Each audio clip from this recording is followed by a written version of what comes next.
Ahora pasaremos al primer panel del día, el cual está titulado Retos y oportunidades de la Alianza del Pacífico, mecanismo de promoción a las exportaciones. Este panel estará moderado por el doctor Gustavo Lorenzo Ortiz, quien es abogado con más de 30 años de experiencia en Derecho Aduanero, Comercial y Cambiario, egresado de la Universidad Externado de Colombia y docente de posgrado, especializado en Derecho Comercial y con diplomados en Impuestos, Aduanas e Inversión Extranjera. Ha liderado proyectos en firmas globales como Arthur Andersen, PricewaterhouseCoopers e EY, donde fue socio de Global Trade hasta el 2023. Actualmente preside Lorenzo y Asociados SAS y es of counsel de Godoy Hoyos, dirigiendo la práctica de aduanas y comercio exterior. Es autor de Instrumento de Promoción al Comercio Exterior. A su vez, contaremos con la participación del doctor Héctor Díaz Arzola, quien es un destacado experto en comercio internacional y derecho aduanero, con licenciatura en comercio internacional, maestría en administración de negocios internacionales por la UNAM y doctorado en derecho aduanero y comercio exterior por el Centro Universitario de Estudios Jurídicos. Actualmente es socio y director comercial de AJH Consultores en aduanas, logística y comercio exterior, director de operaciones en IMAN, director general del área de inteligencia comercial en aduanas en Agencia Aduanal Grupo Fernández Malagón. Además, es director técnico de la licenciatura en Vista Aduanal en el Centro Universitario de Estudios Jurídicos, conferencista internacional y autor de libros clave en su área. Finalmente, contaremos con la participación también del doctor Alberto Villarreal Saldaña, quien es abogado experto en Derecho Aduanero y Comercio Exterior, con más de 3 décadas de experiencia, licenciado en Derecho por la UNAM y posee una maestría en Derecho Aduanero y Comercio Exterior y estudios de posgrado en Sistema Penal Acusatorio. Actualmente cursa el doctorado en Derecho Aduanero y Comercio Exterior y es fundador de la firma logística con presencia internacional. Ha trabajado en agencias aduanales desde 1989. Además, es conferencista y catedrático comprometido con la formación en el sector. Bienvenidos.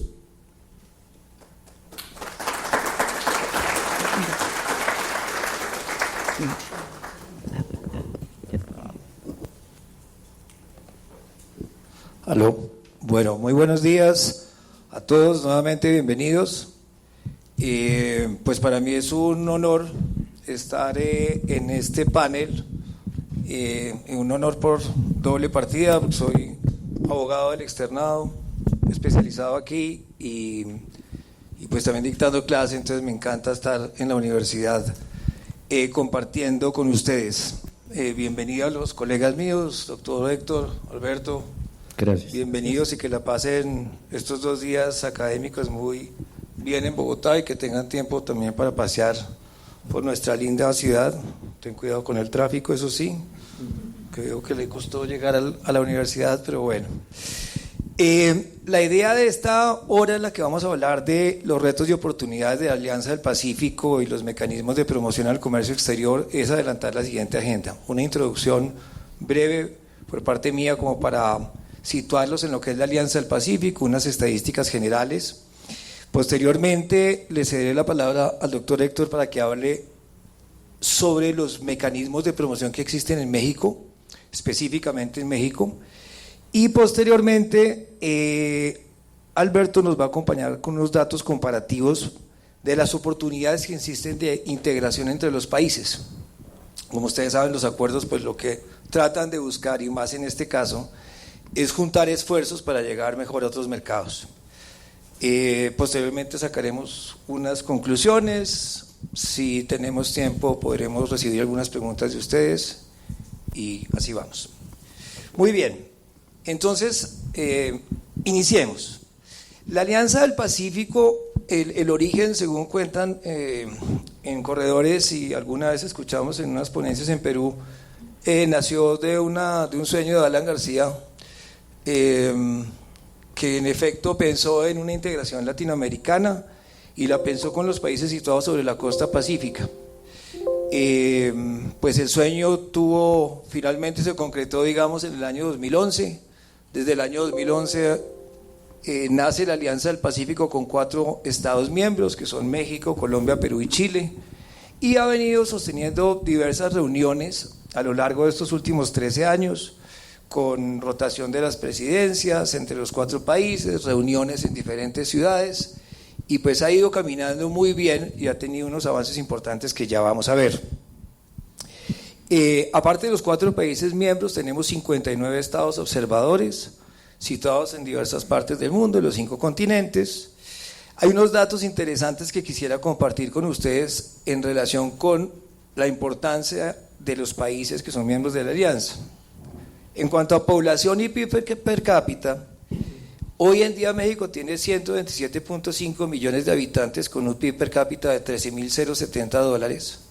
Colombia tiene 51.6 millones de habitantes con un PIB per cápita de 6.514. Perú, una población de 33.8 millones de habitantes con un PIB de 7.342, y Chile 19.4 millones de habitantes con un PIB de $15.939. Como ven, pues estamos un poquito rezagados en Colombia en ese PIB per cápita, y Chile, por supuesto, tal vez por una conclusión obvia, son menos, el PIB per cápita es mayor, pero Chile es un país que tiene una fuerte, digamos, gama de tratados, no solamente de libre comercio, sino de doble tributación. En cuanto a los acuerdos comerciales, México tiene 21 con 53 países, Colombia 17 con 62 países, Perú 20 con 52 y Chile 36, el que más tiene, con 64 países. Si ustedes piensan en juntar toda esta gama de tratados, pues uno podría hacer unas integraciones comerciales muy interesantes en la medida en que, por supuesto, trabajemos juntos, que es lo que, en mi opinión, a veces nos cuesta trabajo en Latinoamérica. La balanza comercial está más o menos bien. Con las últimas cifras que pude obtener, tenemos unas exportaciones de 647 mil millones de dólares frente a unas importaciones de 625 mil millones de dólares. Son exportaciones e importaciones de los países de la Alianza. Somos la 8ª economía del mundo si nos consideran a los 4 países. Tenemos el 38% de la inversión extranjera directa que llega a América Latina y el Caribe. Aquí entran todos esos temas de los que se habla tanto, el nearshoring, el onshoring, el reshoring. Aquí nos peleamos de alguna manera, en el buen sentido de la palabra, en atraer la inversión con los señores mexicanos y los peruanos, tratando de ofrecer precisamente lo que vamos a hablar ahorita, de los instrumentos de promoción al comercio exterior y otras gabelas tributarias que son interesantes. En la medida en que uno ofrezca mejores condiciones al inversionista, pues viene más. ¿Qué más les cuento de temas generales? Bueno, 58 millones de turistas, el país que más mueve turismo, por obvias circunstancias también, pues es México.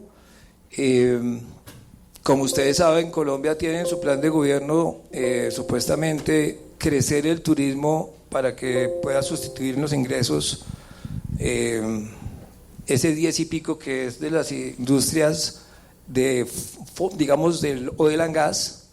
Pero estamos en el 2% y tenemos que llegar al 10.8%, que eso suena a un reto de esos como de tiras cómicas casi imposibles, pero bueno.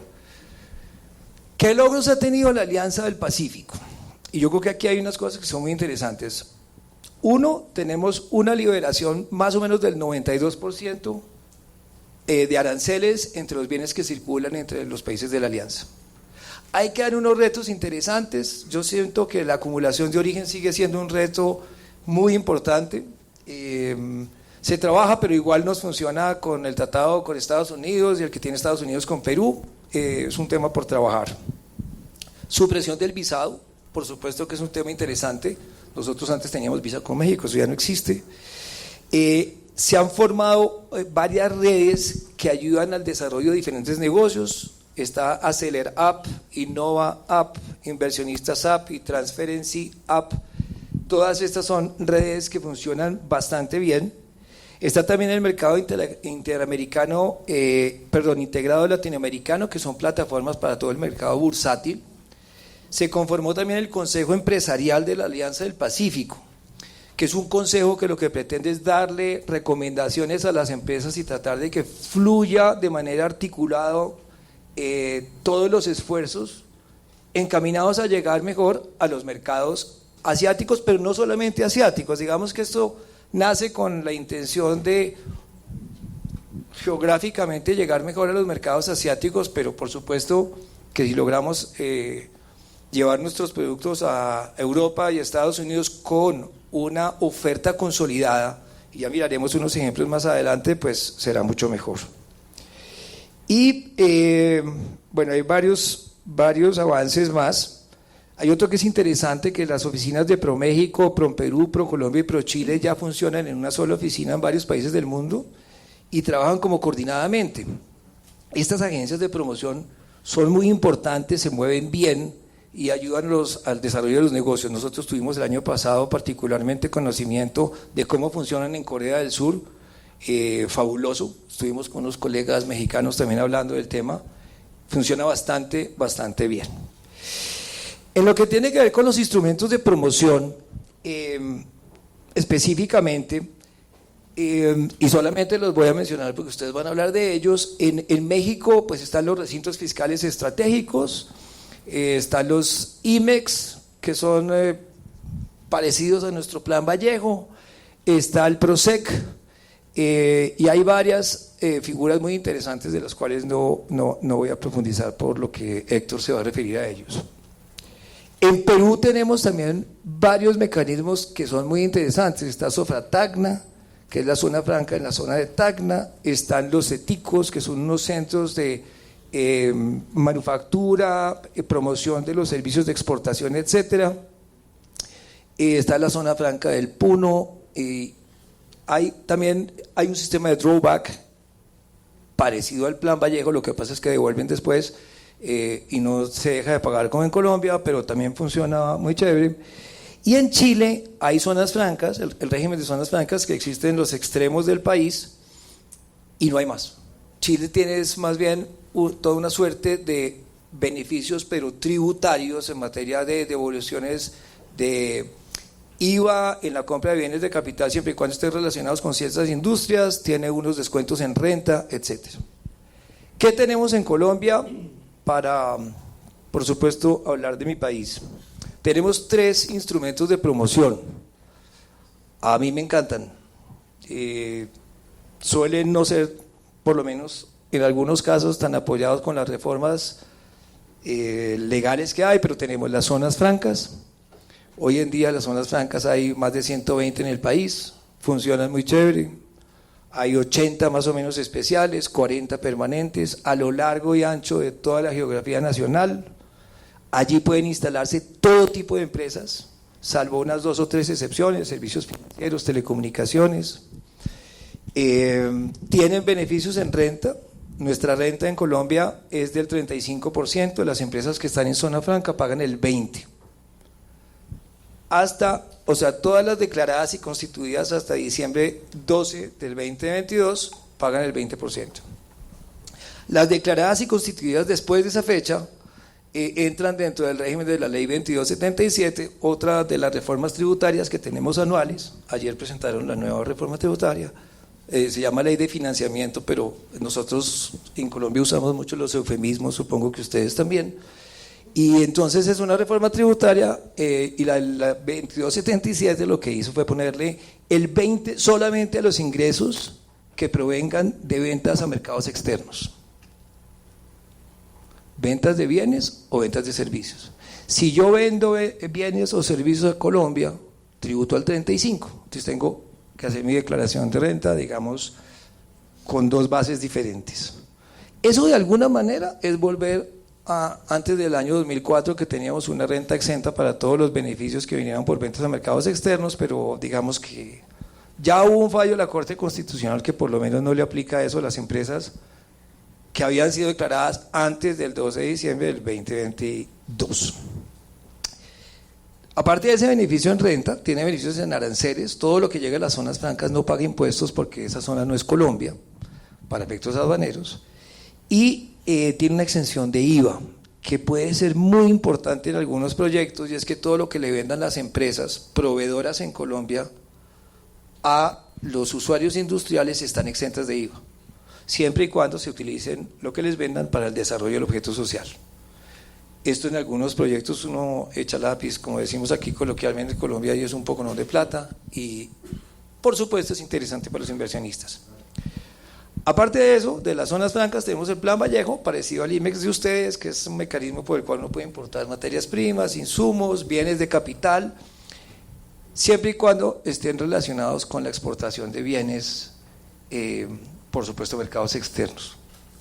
El de servicios es interesantísimo, depende de las posiciones arancelarias de los bienes, pero queda abierta la puerta para que uno pida que le incluyan más posiciones arancelarias, porque el listado es un poco, a mi juicio, corto. Y por último, como instrumento de promoción, tenemos las comercializadoras internacionales, que son empresas que lo que hacen es, con su músculo financiero, ayudar al productor nacional para que ponga sus productos afuera. El beneficio es que quien le venda a una CI, a una comercializadora internacional, le vende exento de IVA, siempre y cuando, por supuesto, la compañía que compra, o sea, la CI, exporte los bienes. Funciona bien también, todos estos mecanismos son bastante antiguos, zonas francas del 59, el Vallejo del 67 y las 6 del 79, pero siguen ahí, no obstante los embates jurídicos. Bien, esos son los instrumentos en Colombia. Entonces, en este punto, doctor Héctor, por favor, cuéntenos cómo funciona el tema en México. Muy bien, muchas gracias, doctor. Y bueno, vamos a comenzar. Quisiera hacer una pequeña reflexión donde se menciona lo siguiente. Bueno, no reflexión, es una frase de Francis Bacon, que dice que el que no aplique nuevos remedios debe esperar nuevos males, ya que el tiempo es el máximo innovador. Nosotros, México, tenemos un tratado muy importante que se acaba de renovar hace algunos años y que nos ha tenido en incertidumbre en la actualidad por el cambio de gobierno en ese país y todos los retos que se presentan ahí. Y bueno, no se ven buenas expectativas, y tenemos que tomar en cuenta eso, considerando que estos cambios políticos, geopolíticos que se están presentando, pues obviamente México está preparado porque tenemos 14 tratados de libre comercio con un total de 52 países, y el tema es que esta situación del nearshoring, que ha estado llegando inversión extranjera, no solo de Estados Unidos, de varios países de Europa, de China, incluso de Brasil y por supuesto también de Colombia. Son oportunidades que nosotros tenemos que aprovechar porque la Alianza del Pacífico nos da esa posibilidad. Voy a hacer mención de dos de los capítulos de esta alianza que son fundamentales para apoyar lo que es la promoción al comercio, al intercambio comercial entre México y Colombia. Ya tenemos como lo comentaba la doctora, ya tenemos un intercambio comercial interesante, tanto productos que van de Colombia a México como los que viajan de México a Colombia, y se puede hacer mucho más porque tenemos las herramientas, como bien lo mencionó usted, doctor, tenemos las herramientas para poder lograrlo, ¿no? La inversión extranjera para México ha llegado de diferentes tipos de productos, aprovechando esta oportunidad que se está presentando derivada de la guerra comercial y de la animadversión que se tiene en contra de China, no solo Estados Unidos, a nivel mundial, ¿no? Que otros están contentos y otros no tanto. Ya lo mencionó hace un momento usted en relación a los datos, ya no me voy a detener ahí, me voy directamente al capítulo 3, que es el que habla de acceso a los mercados y qué oportunidades y qué facilidades está dando la Alianza Pacífico en cuanto al tema de eliminación arancelaria, que también mencionó. El objetivo es llegar a un 98% de desgravación total en este tratado. Tener disciplinas comerciales y este comité que nos ayuda a lograr esa facilitación. Sabemos que los obstáculos técnicos, las regulaciones técnicas de pronto se vuelven un problema y bueno, se está buscando corregir esa situación, encontrar un poquito más en el tema de la equivalencia, ser mucho más accesibles a ese tema, ¿no? En las disciplinas comerciales se observan diferentes cuestiones como lo que es el comercio transparente, sin discriminación, libre de restricciones, regímenes aduaneros especiales. También vamos a ver por qué razón, teniendo México un tratado bilateral con Colombia, también tenemos Alianza Pacífico.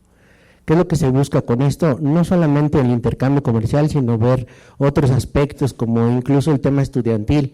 A través de la Alianza Pacífico se pueden solicitar becas o incluso intercambios con universidades de México que nos ayuden a complementar mucho mejor las economías. Sabemos que las economías de México y de Colombia son muy parecidas y creo que eso es algo que nos puede dar una ventaja para poder interactuar un poquito más en relación a lo que es el comercio internacional.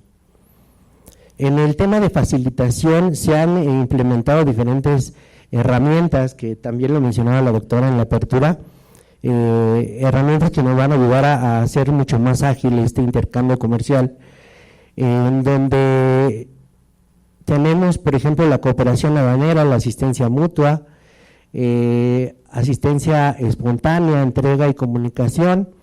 Vemos también lo que es el operador económico autorizado y la BUSEM, que están integradas de una manera interesante, que nos permite incluso mejorar o reducir los tiempos, y también lo comentaba el doctor Juan Ravindrana, acerca de la ventanilla para poder agilizar los despachos de las mercancías en las aduanas, hacer mucho más ágil el tema de la logística, y esa es una gran oportunidad que tenemos que aprovechar.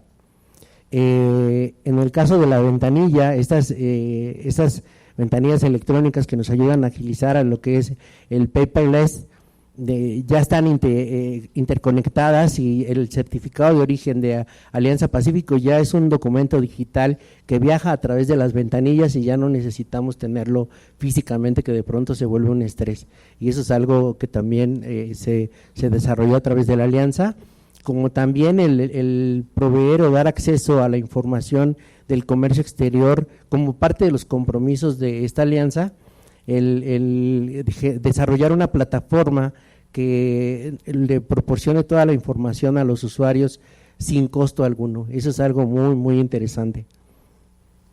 Las resoluciones anticipadas, que también son una herramienta que nos ayuda a tener ¿cómo le podríamos llamar? Un blindaje en cuanto a los beneficios, porque muchas veces un tratado de libre comercio donde tengamos una certificación libre, de pronto trae un efecto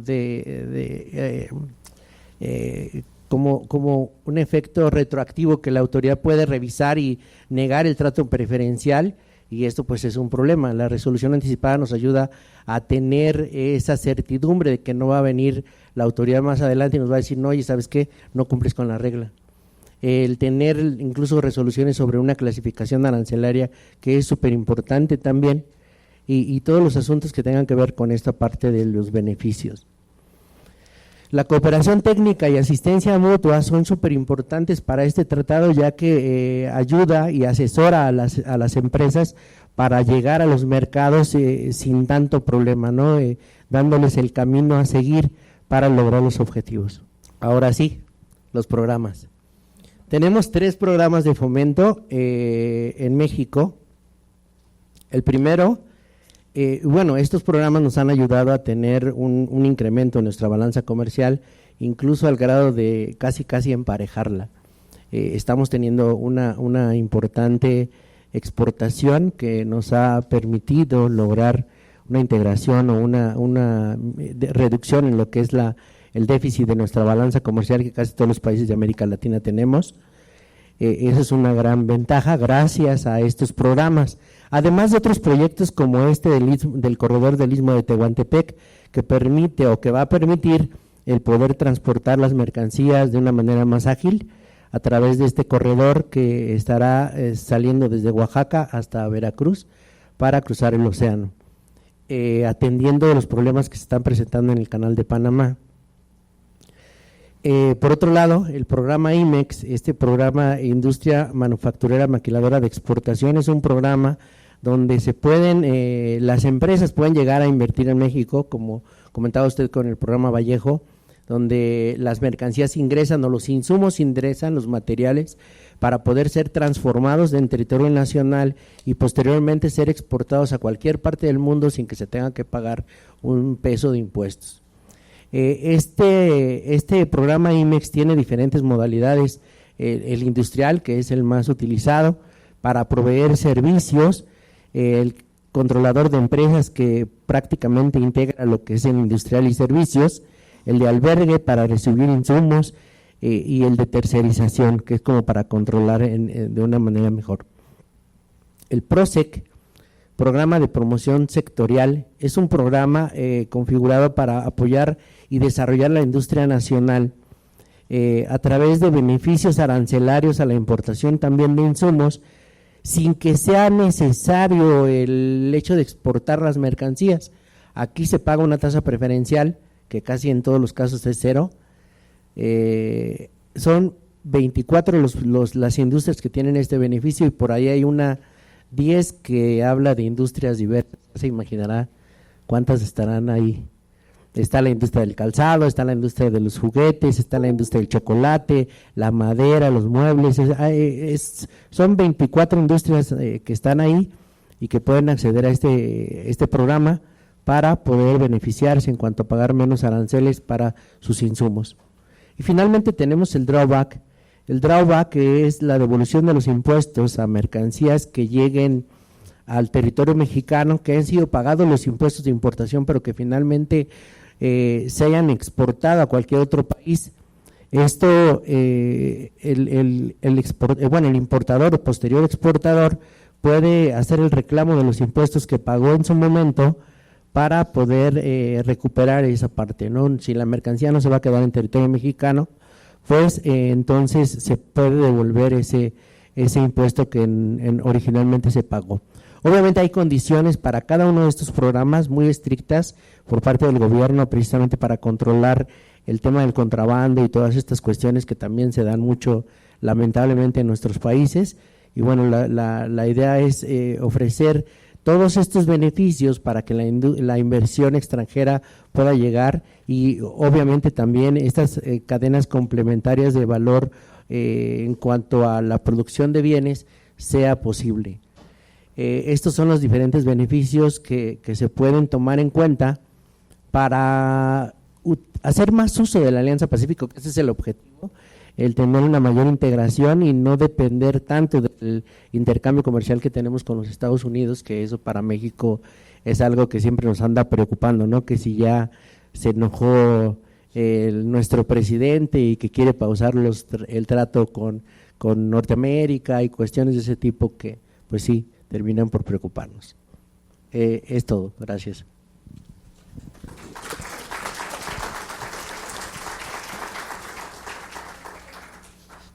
Una pregunta, Héctor. Estos mecanismos que nos comentaste,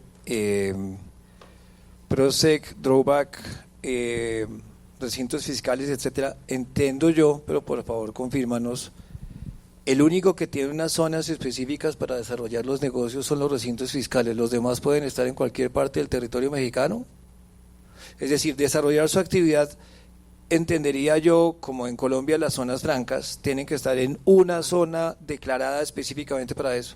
El Plan Vallejo yo lo puedo adelantar donde quiera, aquí en el centro de Bogotá, si quisiera.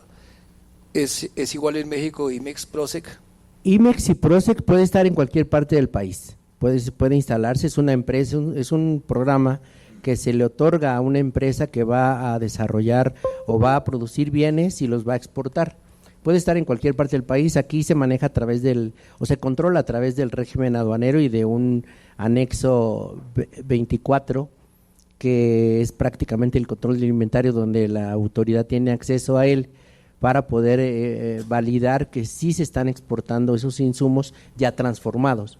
Y no importa en qué parte se encuentren, tenemos recintos fiscalizados estratégicos y también tenemos un régimen de recinto fiscalizado estratégico, en donde las empresas que manejan ese régimen, que regularmente son tipo almacenes, pueden estar en cualquier parte del país también para poder acceder a ese régimen.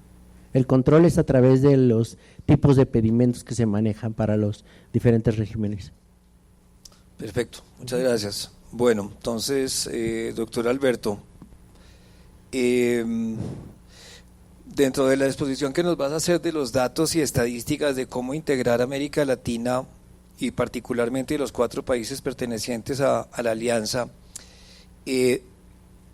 hemos visto en el desarrollo de estos tiempos que lo ideal sería, por ejemplo, y voy a hablar aquí de 2 casos para que tú nos complementes y nos des toda la información que quieres compartir con nosotros. Es uno, el caso del aguacate, que ha sido muy mencionado, y es cómo estos países de la alianza atienden los mercados asiáticos de manera consistente. Como el aguacate es un producto de cosecha, de acuerdo con una información que hemos podido analizar, no los 12 meses del año Colombia, México, Perú y Chile producen aguacate, de manera que cuando viene la baja de producción en Colombia, pues México puede estar, bueno, ustedes producen mucho más aguacate que nosotros, pero no importa, nos cubrimos, pero podemos suplir todo el año a los países asiáticos o a los americanos, bueno, a los estadounidenses o a el mercado holandés que consume aguacate full. Ese es un ejemplo que creo que nos podría servir de cómo trabajar conjuntamente en los países de la alianza. Y el otro es cómo articulamos estos instrumentos para que, por ejemplo, yo pude ver un caso muy interesante con la mermelada. Las frutas venían de Chile, entraban a Colombia bajo Plan Vallejo, aquí se hacía un proceso sin pagar impuestos y todo el etiquetado y el envase se hacía en México y de México pasaba a Estados Unidos bajo tratado. Entonces se lograba pues toda una sinergia de beneficios, mezclando por supuesto en lo que cada quien era muy bueno, frutas, empaques, etcétera, y realmente trabajamos como una alianza. Te pongo esos 2 ejemplos ya que vas a hablar de todas las estadísticas y la data, a ver cómo podemos articular los esfuerzos. Encantado de estar con todos ustedes, con los compañeros con los colegas del CUEC, la Universidad Externado, y aquí compartiendo los datos con Héctor y el doctor. Los temas comerciales siempre se definen sobre los impactos que tienen en cuestión de números, en cuestión económica en los tratados, y necesariamente tienen que tener una estructura, un análisis para que se refuercen aquellos programas de fomento, aquellos productos, aquellos temas que se tienen que tratar. Esta alianza del Pacífico de los 4 países están muy inmersos, sin embargo, por el tamaño de la economía y lo que representa nuestro país, que es México,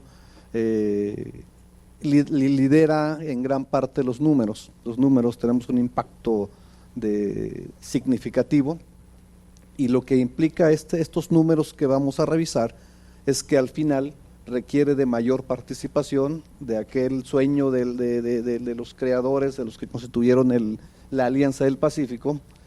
No necesariamente tengan que esperar a que se sumen los países asociados o los observadores para que se incremente el flujo de mercancías. Hay más visión de fondo, hay más misión, hay más allá de la Alianza del Pacífico.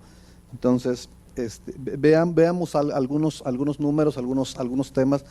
Algunas partes no van a ser numéricas, pero son importantes en la intervención final de los números que tienen un impacto. A manera, sin redundar, ¿sí? Los países que específicamente contienen son los países de Perú, Colombia, Chile y México, y cada uno representa una entidad económica altamente significativa y productiva.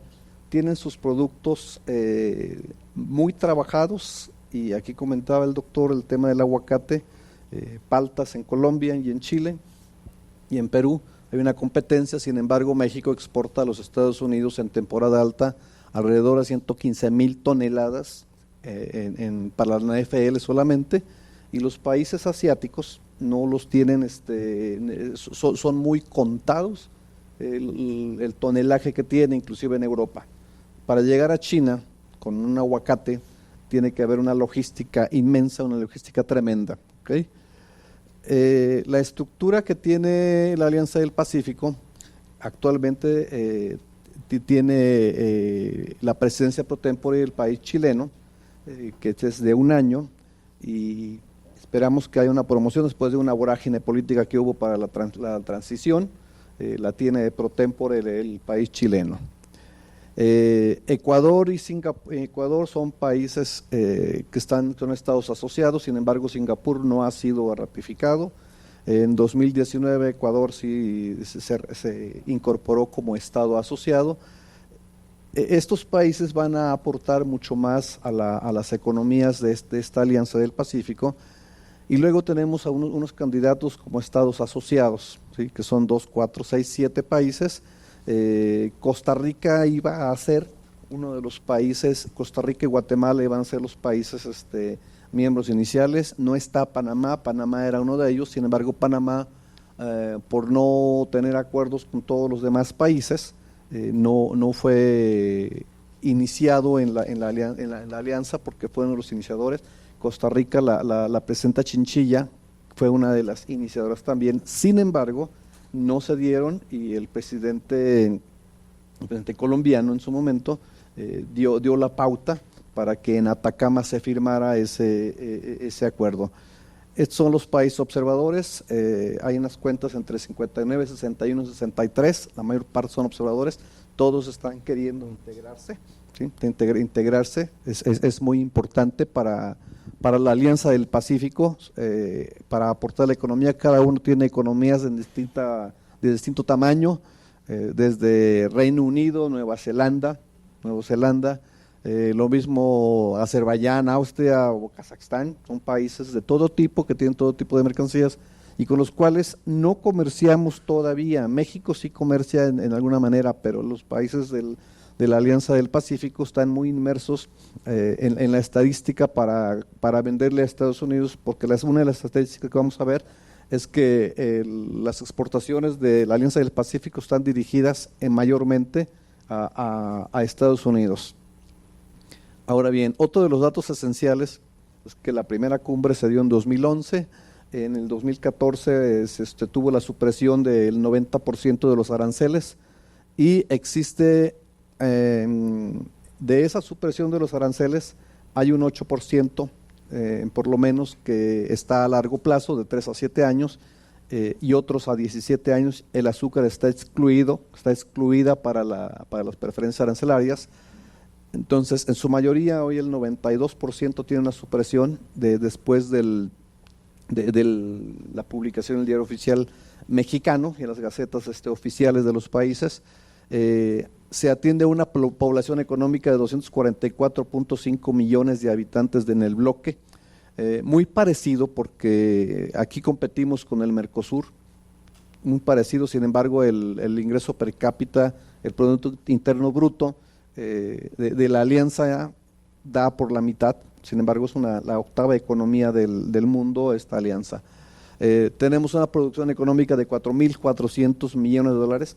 Cuando se inició estaba sobre los 2.700 millones de dólares, quiere decir que sí ha habido un incremento, ¿sí? Hoy en 2024 estamos en 4.400 millones en producción económica. Representa el 50% de América Latina y el Caribe, la economía, la producción, el valor comercial. ¿Qué significa? Todos los países juntos de América Latina, ¿sí? Aquellos que pertenecen a la inclusive, es el 50% de esa economía. Y como ya lo mencionaron, en el ranking mundial, la octava economía del mundo. Y ahora, sobre de estos datos esenciales, ¿qué se busca? Hay unos objetivos y beneficios. La creación de la Alianza del Pacífico se creó un fondo para la cooperación económica que tiene como objetivos la innovación, la educación y el impulso de las pequeñas y medianas empresas. Esto es muy importante porque la mayor parte de las economías de estos países están reforzadas, están basadas en la pequeña y mediana industria. La gran industria es extranjera, es de inversión extranjera. La pequeña industria es la que necesita impulso, y este fondo, inclusive hay en uno de los acuerdos que se hicieron en las cumbres, se comprometieron los 4 estados miembros a una aportación de $1 millón para este fondo. Hay ya lo mencionaron, una plataforma de intercambio estudiantil que significa para la obtención de mejores cuadros de mando, mejores cuadros colaboradores en las empresas, en los países. Hay un intercambio académico consistente, ¿sí?, con la eliminación de la visa de los 2 países, de los 4 países. Se entiende que va a haber una libre circulación de servicios, capitales y personas. En el tema de los servicios es muy importante porque al final vamos a ver una estadística en los ingresos por país. ¿Qué significa el turismo? Se incrementó el turismo altamente entre los países al eliminarse la visa. Aunque México, insisto, lidera esos temas, tiene unos temas, pero la parte que hay que reforzar en números en cuanto a aportaciones, creemos que se deben mantener las cumbres para tratar los asuntos que estén rezagados. La supresión de visa promovió la movilidad estudiantil, y los otros temas que ya mencionó el colega Héctor, que es la BUSEM para todos los países, que es la gestión gubernamental, que para México inició en 2012, pero en los países como Colombia ya habían iniciado. Inclusive nosotros tenemos cuando se inició en 2011 la promoción de BUSEM para la gestión gubernamental, después de llevar kilos de documentos a los que somos aduaneros a las aduanas, ¿sí? Somos aduaneros de 20, 30 años, llevábamos cajas completas. Esta gestión ha sustituido en gran medida la operación, un sistema de confianza, de autodeclaración, sin evitar las facultades de comprobación de la autoridad aduanera. Entonces, estas plataformas otorgan todo tipo de beneficios, tiene sus pros y sus contras, porque constantemente, como se depende de las tecnologías de información, hay intermitencias, hay problemas. Sin embargo, esos tienen que estar operados justamente por estos tipos de academia, los académicos, por la formación. ¿Okay? La desgravación gradual que hablábamos de 3 a 7 años y a los productos sensibles hasta 17, nos dan como resultado que tengamos a los 4 países rankeados con sus productos principales hacia Estados Unidos. Esta estadística que todo el mundo está inmerso. México tiene el 80% de su comercio hacia el Norteamérica, hacia el TEMEC, y los otros mercados están descuidados. Y vamos a ver, a pesar de eso, México rankea en esto, pero Colombia, Chile y Perú deben tener mayores esfuerzos. Por ejemplo, Chile, sus principales productos son cobre refinado y representa el 25.40 de 6.097 millones de dólares de exportaciones totales. Otros de los productos principales son el salmón, cítricos frescos y secos. El caso colombiano, los principales productos para la exportación hacia Estados Unidos son aceites crudos, aceite de petróleo, oro y el café. Si se dan cuenta, no se menciona el aguacate, que aquí el doctor nos menciona. Quiere decir que hay que trabajar en mayor tonelaje, en la mayor producción, para que se mencione, porque, por ejemplo, en el caso mexicano, tampoco, a pesar de que son 115,000 toneladas por temporada, no está mencionado como rankeado, y estamos en la industria automotriz muy inmersos, tanto vehículos de turismo y tenemos en camiones, y únicamente por ahí se coló unos temas de computadores para máquinas industriales, pero sí representa 230,000 millones de dólares, contra 6,000 de Chile, 2,000 de Colombia y Perú 3,700 millones. Quiere decir que está abismalmente, y entonces el 70% de la operación económica se hace con Estados Unidos, y la mayor parte de la economía está dirigida por México. Con estos resultados, con estos datos, tenemos una balanza comercial favorable hacia México. Chile, digamos que está sobre la mitad en importaciones y exportaciones, Perú le sigue, y Colombia aparece deficitaria en su balanza comercial.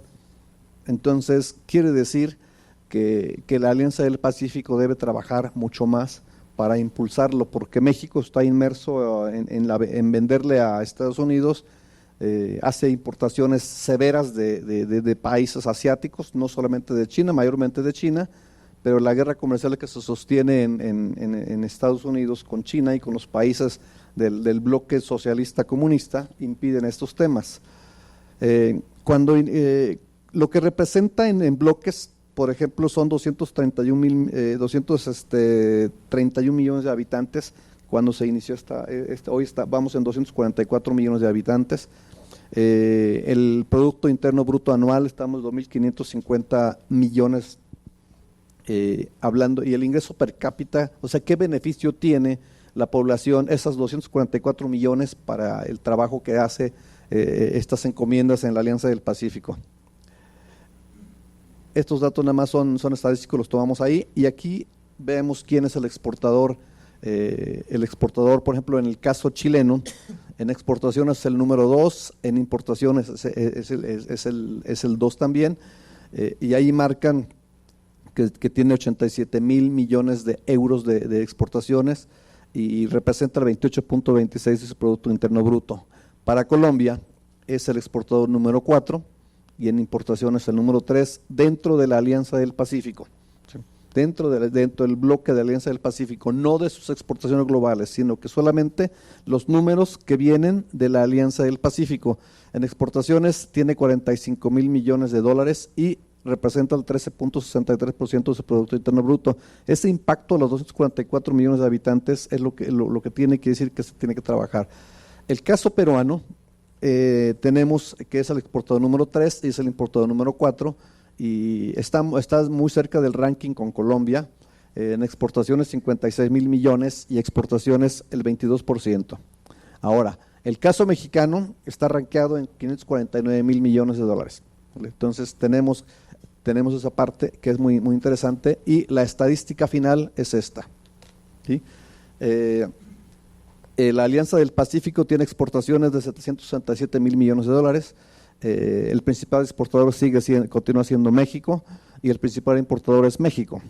El comercio interno dentro de los países de la Alianza del Pacífico representan el 2.61% apenas, entonces quiere decir que tiene que haber mayor intercambio comercial, y así se maneja la estadística final. Este es el cuadro comparativo de esos números, donde los 549 mil millones de dólares de México están sobre los números que manejamos para Chile, Colombia y Perú. Perú estaban rankeados casi al mismo nivel, y escasamente casi a los 70 y tantos mil millones de dólares está Chile. Estos números representan, ¿sí?, un abismo muy grande, o sea, no es 2-1, no es 3-1, es gigante. Sin embargo, tiene varios beneficios el caso mexicano. Los mecanismos de promoción de los que hablamos tienen otros impactos. Aquí notamos que fueron 3, allá tenemos como 4 o 5 regímenes. Tenemos franja fronteriza, tenemos región fronteriza, no tenemos zonas francas como tales, apenas se está intentando crear un corredor interoceánico en México. No los tenemos. Entonces este es el ranking final, y con estos números nos quedamos, porque es muy interesante los que tenemos que hacer. Muchísimas gracias.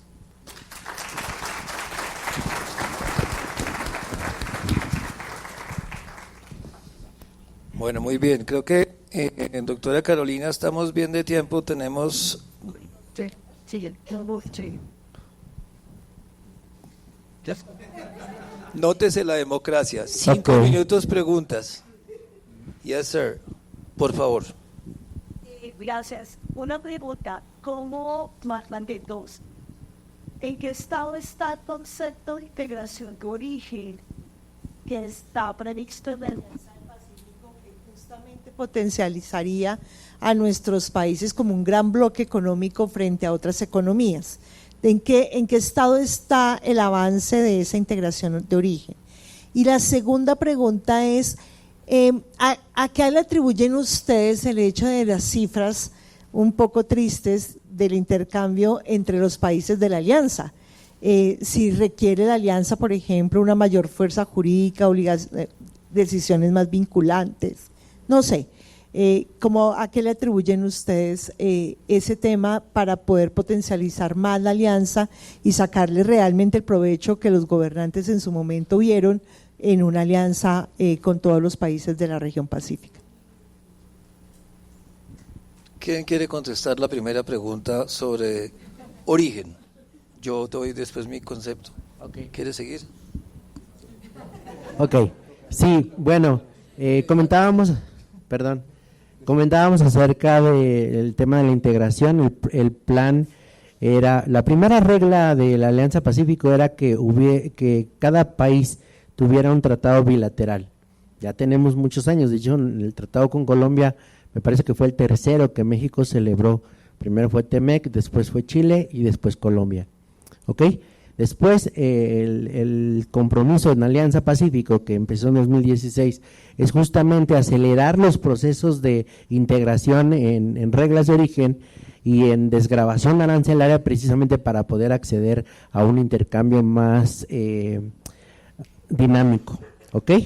Entonces, ahorita estamos por ahí del 92%, comentaba el doctor. El objetivo es que para 2030, ya dentro de poquito, lleguemos al 98%, que es el máximo, ¿ok? Que es el máximo teniendo en consideración los productos que se reservan por el tema económico, por el tema de la industria y que no se pueden tocar, como por ejemplo el aguacate, ¿no? Entonces, el objetivo es llegar al 98% y estamos en 92% actualmente.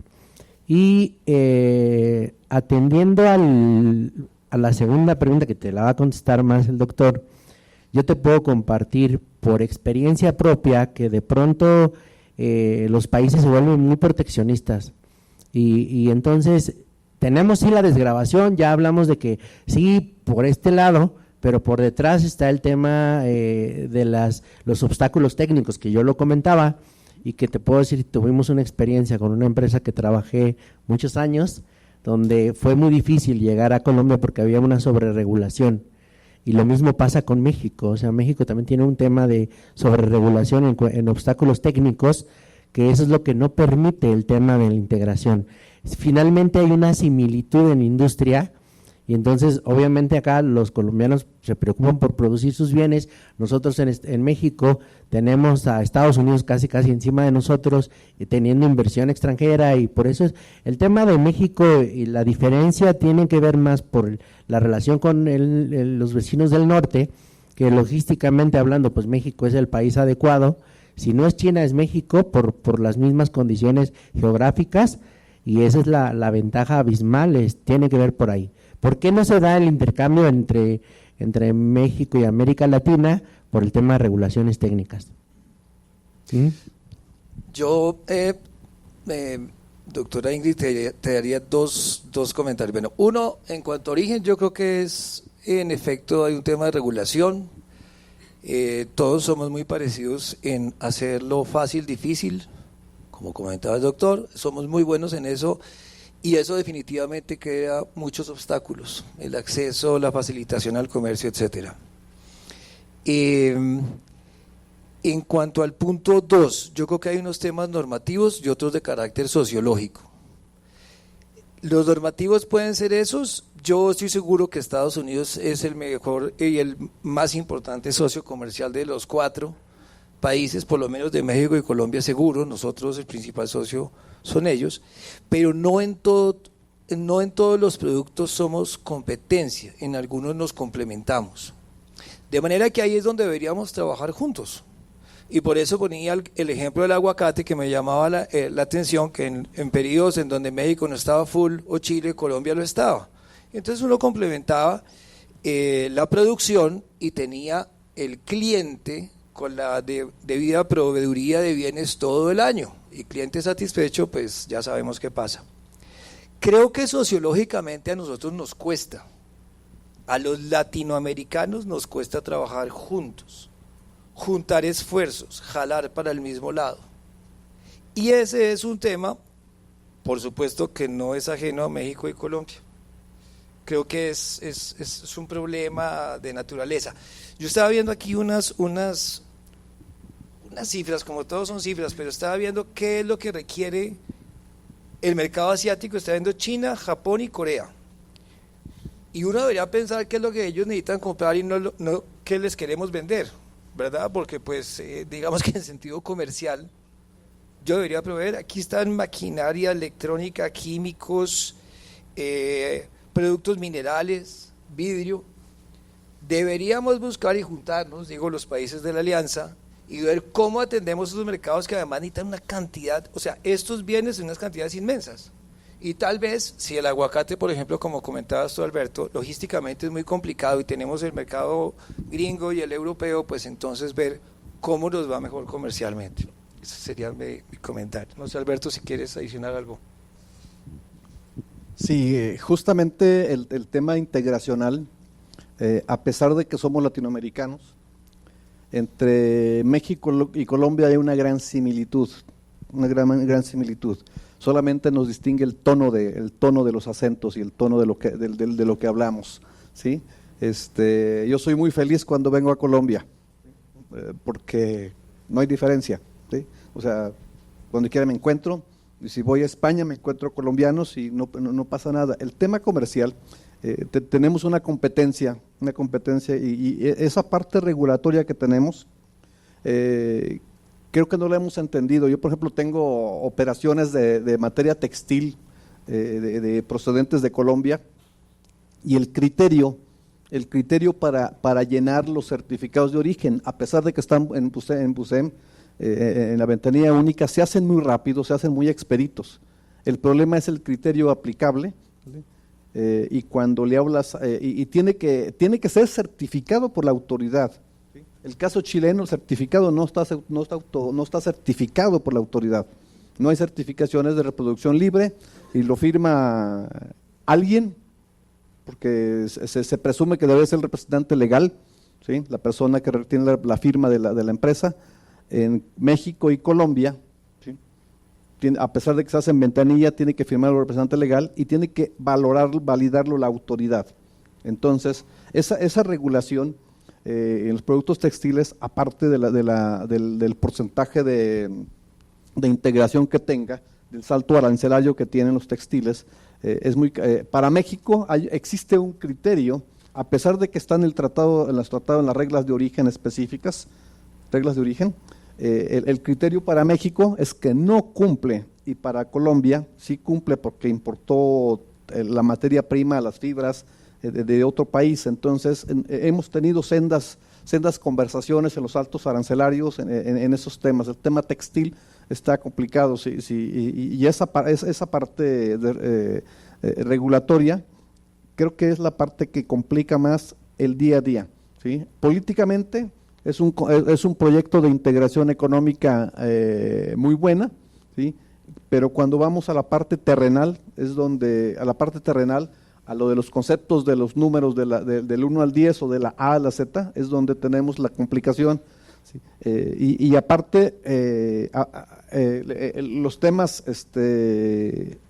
yo decía que únicamente tenemos diferencia en el tono, pero en la parte comercial sí nos competimos. Por ejemplo, con Chile en la importación de Chile hubo un momento de vorágine de fruta chilena, uva, peras, que se inundaba el mercado. Hoy ya no llegan los barcos frigoríficos a Manzanillo ni a Veracruz de la fruta, ¿sí?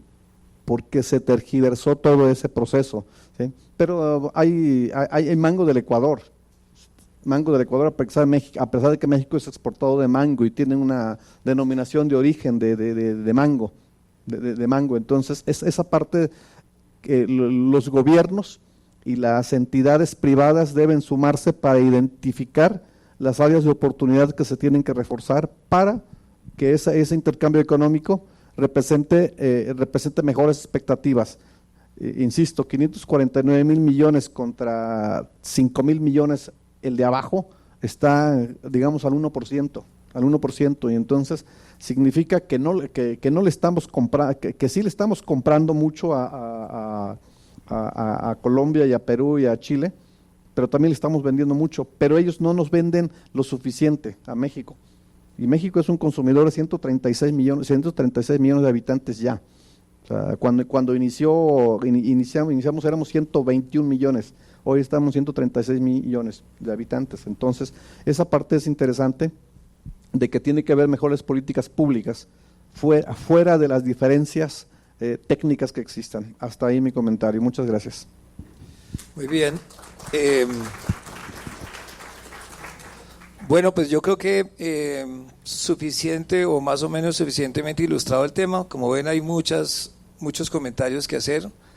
En cuanto a Colombia, por supuesto, lo que hay es que fortalecer las exportaciones, facilitarlas, seguir trabajando en las exportaciones no tradicionales con mecanismos reales. Estoy muy de acuerdo con lo que comentas. Una cosa es la teoría y otra es la práctica. Para el exportador no se la ponen fácil. Cuando uno ve las pequeñas empresas en Colombia, realmente es complejo exportar, y si no se tiene el músculo, pues más difícil. Los grandes exportadores tal vez no tienen problemas. En cuanto a la alianza, nada, yo creo que es juntar esfuerzos, está todo por hacerse, están los mercados, por supuesto Estados Unidos pues es el que más compra en el mundo, pero sigue existiendo la posibilidad de comprar en un mercado europeo que tiene 600, 700 millones de habitantes, con una capacidad adquisitiva enorme, y todo el mercado asiático, que si no le vendemos aguacate, le vendemos otras cosas. Pero lo importante, digo yo, es juntarnos y seguir trabajando en la alianza. A mí me parece que es muy importante, muy buena, le puede traer muchos beneficios a las 4 economías de los Estados miembros. De manera que, pues a ustedes, muchísimas gracias. Gracias, doctora Carolina, Olguita, al externado, y que sigan aquí muy intensos en todas las jornadas que vamos a tener hoy y mañana. Muchas gracias.